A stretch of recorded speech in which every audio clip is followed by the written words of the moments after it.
এবং আমরা বাংলার মানুষ মনে করি একটু বর্ষাকাল কেটে গেছে, সাপ খোপ বিছে মাকড়সার ভয় একটু কম। 2021 সাপ খোপ বেশি ছিল, কিন্তু যেই দেখেছে ধান্দা পানি নেই কেটে পড়েছে, আবার বোম্বেতে চলে গেছে। জিজ্ঞাসা করুন এদেরকে, বীরভূমের মানুষ সিপিএম এর অত্যাচারে যখন দিনের পর দিন তটস্থ, কোথায় ছিলেন বাবু? বোম্বেতে পড়েছিলেন, সিনেমা করছিলেন, তখন মনে পড়েনি একবার ঘুরে যাই? তখন মনে পড়েনি একটি মানুষের কথা বলি? না, তাদের মনে পড়েনি। আজকে এদের কেন জ্বলুনি হচ্ছে জানেন?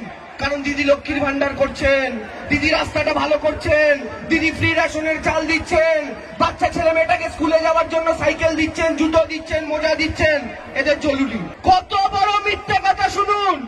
বিজেপি 20টার ওপর রাজ্যে ক্ষমতায়, ওদের জিজ্ঞাসা করুন একটা রাজ্য দেখাও যেখানে লক্ষ্মীর ভান্ডার করেছো, বলতে পারবে না।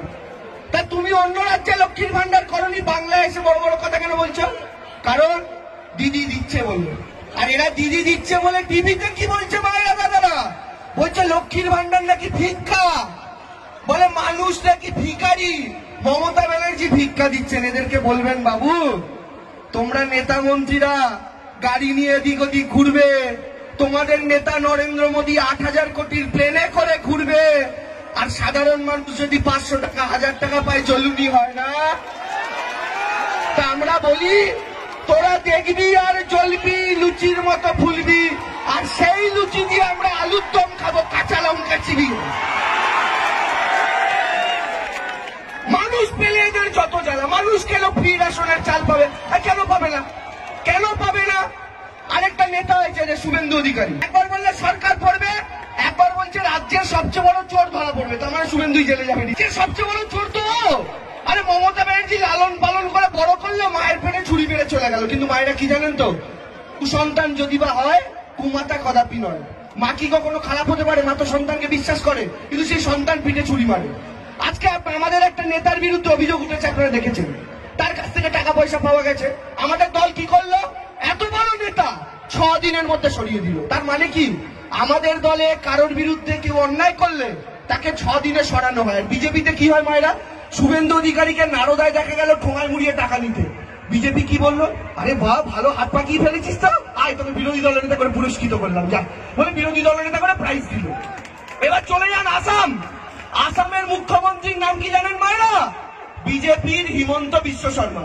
এ ছিল কংগ্রেসের নেতা, আর এ কংগ্রেসে থাকাকালীন বিজেপি ওর বাড়ির সামনে গিয়ে ধর্ণা করে বলতো সারদার চোর হেমন্ত, সারদার চোর হেমন্ত। হেমন্ত একদিন কি করলো মায়েরা? সকালে ঘুম থেকে উঠে গঙ্গা জলে ডুব দিল, দিয়ে বললো মোদিজি হ্যাঁ তো মুমকিন হয়, বলে বিজেপিতে চলে গেল। যে বিজেপিতে চলে গেল ওকে প্রথমে বিজেপির স্বাস্থ্যমন্ত্রী করলো, আর এখন বিজেপির মুখ্যমন্ত্রী। তার মানে কি? সারদার চোর এখন বিজেপির মুখ্যমন্ত্রী। তার মানে বিজেপি কি দেখলো? শুভেন্দুর চেয়ে আর একটু বড় হাত পাকিয়েছে। শুভেন্দু ঠোঙায় 5 লাখ নিয়েছে, এ 5,000 কোটি মেরেছে, দেখে ডাইরেক্ট মুখ্যমন্ত্রী করে দেয় পুরস্কার। তার মানে ঠোঙায় মুড়িয়ে টাকা নিলে, 5 লাখ নিলে বিরোধী দলের নেতা। এটা বিজেপির প্যাকেজ। বিজেপির প্যাকেজ জেনে নিন। যদি 5 লাখ ঠোঙায় মুড়িয়ে নেন, এ আপনাকে বিরোধী দল নেতা করবে।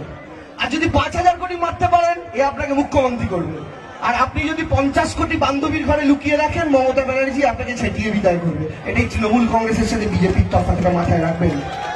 তাহলে একটাই কথা বাংলার মানুষ গ্রামের গঞ্জে বলছে। আচ্ছা মায়েরা, আমি যদি আপনাকে জিজ্ঞাসা করি একটা প্রশ্ন, আচ্ছা সিপিএম এর সময় প্রকল্প, 3টে প্রকল্পের নাম বলুন তো আপনারা জানেন পেতেন? কেউ বলতে পারবে না? কিছু নাই, দাদা বলছে কিছু নেই। কিন্তু আমি যদি বলি মমতা ব্যানার্জি 3টে প্রকল্পের নাম বলুন, আমরা অতগুলো বলতে পারবো না, আপনারা এসে যতগুলো বলবেন। আচ্ছা আরেকটা কথা মায়েরা, আমি যদি আপনাদের জিজ্ঞাসা করি, দাদারা আমি যদি জিজ্ঞাসা করি, আপনার বাড়িতে এখন হ্যারিকেনটা কোথায় রাখা আছে? আপনার ভাবতে সময় লাগবে। নেই তো? কেন নেই মায়েরা? কারণ সিপিএম এর সময় এত লোডশেডিং হতো, জলের গ্লাসের পাশে হ্যারিকেন রাখতে হতো। আর এখন হ্যারিকেন কথা আমরা কেউ জানি না, এমার্জেন্সি লাইট আমরা ভুলে গেছি। এটাই দিদির পরিবর্তন মায়েরা, রোজ আমাদের ঘরে আমরা দেখতে পাই। সিপিএম এর সময় রাত্রি 10টায় কারেন্ট যেত, 2টোয় কারেন্ট আসতো, মাঝরাত্রিবেলা উঠে পাইচারি করতে হলো। মনে আছে মায়েরা? দিদি বদলে দিয়েছেন। এদের জ্বালা। আপনার ছেলে মেয়েটা হেঁটে হেঁটে ভাঙা রাস্তার উপর দিয়ে কতদূর স্কুলে যেত রোদের মধ্যে।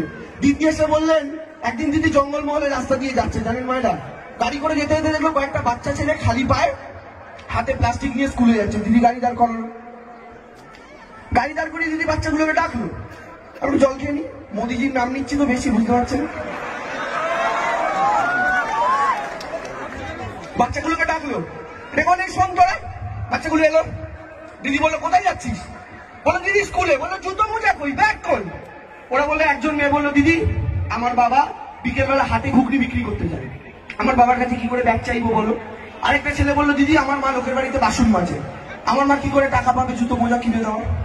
সেই মুহূর্তে দিদি সিদ্ধান্ত নিলেন আজ থেকে বাংলার নতুন প্রকল্প শুরু হবে, প্রত্যেকটা স্কুলের বাচ্চা জুতো মোজা বই খাতা ইউনিফর্ম পাবে, তার মা যদি তাকে দিতে না পারে, তার বাবা যদি তাকে দিতে না পারে, তার বাংলা দিদি তাকে আজ থেকে সেটা দেবে। শুরু হলো সেদিন থেকে প্রকল্প।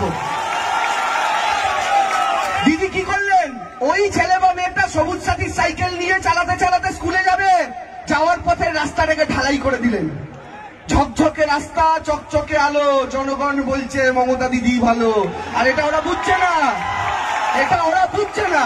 আমরা বলছি মায়েরা, বিজেপি যদি একটুও শক্তিশালী হয় এরা সমস্ত প্রকল্প বন্ধ করে দেবে, কারণ এই দলটা পয়সাওয়ালাদের দল, বড় লোকদের দল। কি করে বুঝবো মায়েরা, আপনি বলবেন আমি কি করে বুঝবো, আমি আপনাকে একটা উদাহরণ দিই।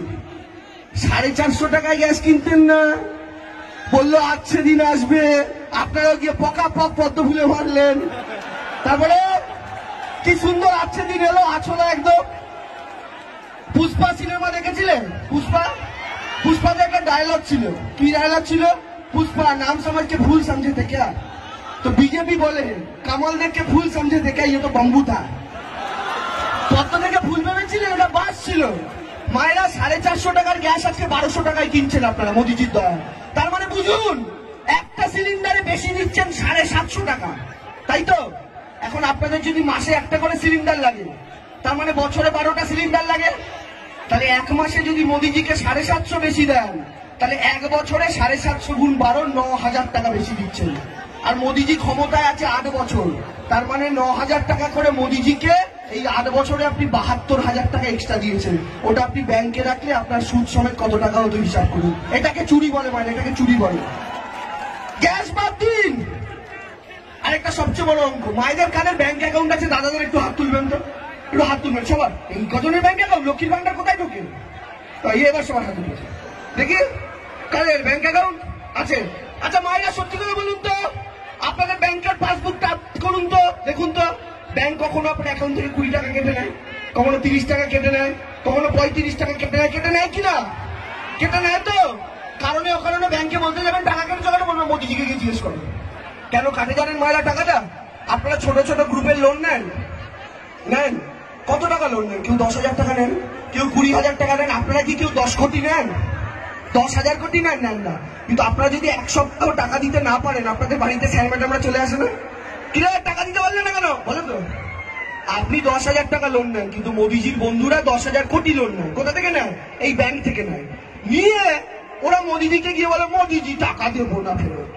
মোদিজি বলে দেখবে দেবে না ফেরত, তখন বলে না মোদিজি দেবো না। মোদিজি তখন তাদের প্লেনের টিকিট দিয়ে দেয়, প্লেনের টিকিট দিয়ে বলে বিদেশ চলে যায়। ওরা 10,000 কোটি লোন নিল ব্যাংক থেকে, নিয়ে বিদেশ চলে গেল। এবার মোদিজি কানে কানে কি বলে, 10,000 কোটি নিয়ে বিদেশে গেলি তো, 5,000 কোটি পকেটে রেখে বউ বাচ্চা নিয়ে বিদেশে সংসার কর, আর 5,000 কোটি বিজেপির পার্টি ফান্ডে পাঠিয়ে দেয়। ওরা ওই টাকাটা হাফ টাকা ঘুরপথে বিজেপির পার্টি ফান্ডে পাঠিয়ে দেয়। এবার ব্যাংক তো খালি হয়ে গেল, এবার ব্যাংকটা ভরবে কি করে, তখনই আপনার কারোর অ্যাকাউন্ট থেকে 10 টাকা 20 টাকা 30 টাকা করে কেটে কেটে কেটে কেটে ব্যাংক ভরছে। এটা 4 বড় চুরি। আর তৃতীয় সবচেয়ে বড় চুরি, ভাই দাদারা মোবাইল রিচার্জ করেন মোবাইল রিচার্জ। আগে 1 মাসের মোবাইল রিচার্জ ছিল 30 দিনের, আর এখন 1 মাসের মোবাইল 30 দিন দেয়, 28 দিন দেয় মোদিজির বন্ধুদের কোম্পানি। আগে 30 দিনের রিচার্জ ছিল, মানে কি মায়েরা 1 বছরে 12 মাসে কটা রিচার্জ করতে হতো, 12টা, 30 দিনে মাস। মোদিজির বন্ধুরা মোদিজিকে গিয়ে বলে মোদিজি আপনি তো ভালোই লুটছেন, আমরাও কি করে লুটবো। মোদিজি বললো একটা কাজ কর, মাসে 30 দিনের রিচার্জ না করে 28 দিনের করে দে। বললো কি হবে, বলে দেখ 1 মাসে যদি 2 দিন কমে, 30 থেকে 28 মানে 2 দিন কমলো, তাহলে 12 মাসে কদিন কমলো, 12 দুগুণে 24। এই যে এক্সট্রা 24 দিন হলো, তার জন্য আপনাকে কি করতে হবে, আরো 1 মাসে রিচার্জ করতে হবে। তাহলে আগে আপনি 1 বছরে 12টা রিচার্জ করতেন, এখন আপনি 1 বছরে 13টা রিচার্জ করেন। এটা হচ্ছে মোদিজির আছে। এইরকম ভাবে আপনার ব্যাংকে, আপনার গ্যাসে, আপনার মোবাইলে সর্বত্র চুরি চামার চুরি করে বসছে এরা। আর এই জন্য মমতা ব্যানার্জি এদের সবচেয়ে বড় শত্রু, কারণ মমতা ব্যানার্জি আটকে দিয়েছে। আর এরা ভয় পাচ্ছে যে এই মেয়েটা দিল্লিতে চলে এলে তো মুশকিল, এই মেয়েটাকে আটকাও। এই মেয়েটা দিল্লিতে চলে এলে তো লক্ষ্মীর ভান্ডার ডবল হয়ে যাবে, স্বাস্থ্যসাথী ডবল হয়ে যাবে, খাদ্যসাথী ডবল হয়ে যাবে। এদের দিদিকে আটকাও। কিন্তু মায়েরা, দাদারা এন্ড ভাইরা, শপথ গ্রহণ করতে হবে। 21-এ একটা খেলা হয়েছে, 24-এ আরেকটা খেলা হবে, আর সেই খেলা আরো বড় খেলা হবে। আর সেই খেলা যখন খেলবেন দেখবেন আবার গোখরো বিছে সব পালিয়ে গেছে, আবার পালিয়ে গেছে। তাহলে আবার খেলা হবে তো? গলার জোর কোথায় হবে তো? না, হবে না, হবে না, না হবে না। কি করে হবে? দাঁড়ান, কি করে হবে? যেই খেলা হতে যাবে অমনি আপনাদের এসে হিন্দু মুসলমান বুঝিয়ে দেবে, আপনারা খেলবেন। দাঁড়ান, এদিকে মায়েরা বসে আছেন, এদিকে দাদারা বসে আছেন, তাই তো? আমাদের মাঝখানে কিছু লোক দাঁড়িয়ে আছে। আমি যদি এখন মায়েদের মাঝখানে আমার 4 জন ছেলেকে ঢুকিয়ে দিই, 4 জন ছেলে গিয়ে ধরুন বললো, মায়েরা জানেন ওই দিকের দাদারা আপনাদের নামে খুব গালাগাল করছে, আর এদিক থেকে 4 জন দিদিকে ওখানে ঢুকিয়ে দিয়ে বললাম যে ওদের গিয়ে বলুন মায়েরা আপনাদের নামে খুব গালাগাল করছে, আপনারা কি করবেন? আমার বক্তৃতা শোনা ছেড়ে দিয়ে ঝগড়া শুরু করবেন দাদারা মায়েরা। যেই আপনারা ঝগড়া করবেন আমি স্টেজ থেকে টেবিল, মাইক, পাখা সব খুলে দেওয়া হয়ে যাবো। সামনের দিকে তাকিয়ে দেখবেন দেবাংশু কোথায়, স্টেজ তো খালি। তার মানে কি, যতক্ষণ আপনি সোজা তাকাচ্ছেন অসুবিধা নেই, কিন্তু আপনাকে হিন্দু মুসলমানের ঝগড়ায় বাঁধিয়ে দিয়ে এরা দেশটা ফাঁকা করে দিচ্ছে, গ্যাসটা ফাঁকা করে দিচ্ছে, তেলটা ফাঁকা করে দিচ্ছে। এর বিরুদ্ধে আমাদের লড়াই। তাহলে হিন্দু মুসলমানের ফাঁদে পড়বেন না তো? এত আসতে কেন এটা? পড়বেন না তো? পড়বেন না তো? তাহলে এবার খেলা হবে তো? আবার খেলা হবে তো? আবার খেলা হবে তো? ক্রিকেটে দেখবেন আগে ব্যাট হয় পরে বল হয়, আমরা ব্যাট করে ফেলেছি। 215 নট আউট, এবার বল করতে হবে। বিজেপির 18টা উইকেট, আপনাদের হাতে বল আছে, কিন্তু 2টো উইকেট। একটা আসানসোলের উইকেট কাহনা পেয়ারে এমনি পড়ে গেছে, আরেকটা ব্যারাকপুরের উইকেট এমনি পড়ে গেছে। তাহলে আর 16টা উইকেট আছে। খেলা খুব সহজ, আপনাদের সুবিধা হচ্ছে বীরভূমে উইকেট নেই, বীরভূমে শুধু ম্যাচ বেচানোর খেলা। তো 16টা উইকেট ফেলতে হবে, তারপরে ভালো করে খেলতে হবে, আর সেই খেলা হওয়ার পরই আমরা বলতে পারবো এবার খেলা শেষ হলো। তাহলে গলার জোরে 2 হাত তুলে খেলা হবে কি? 24-এ লিখবো, তারপরে আমি 21-টা কদিন বলবো। 2 হাত তুলে যে নেত্রী আমাদের জন্য খেটে খেটে মরছেন, তার জন্য, তার অপমানের বিরুদ্ধে গলার জোরে 2 হাত তুলে বলবেন মমতা ব্যানার্জি। গলার জোর আরো চাই, শুধু কলকাতা গেলে হবে না, এখন তো বোম্বেও যেতে হবে, গুজরাটে যেতে হবে। মমতা ব্যানার্জি, মমতা ব্যানার্জি, জয় বাংলা, জয় বাংলা, জয় বাংলা, বন্দে মাতরম। খুব ভালো লাগবে, থ্যাংক ইউ ভেরি মাচ।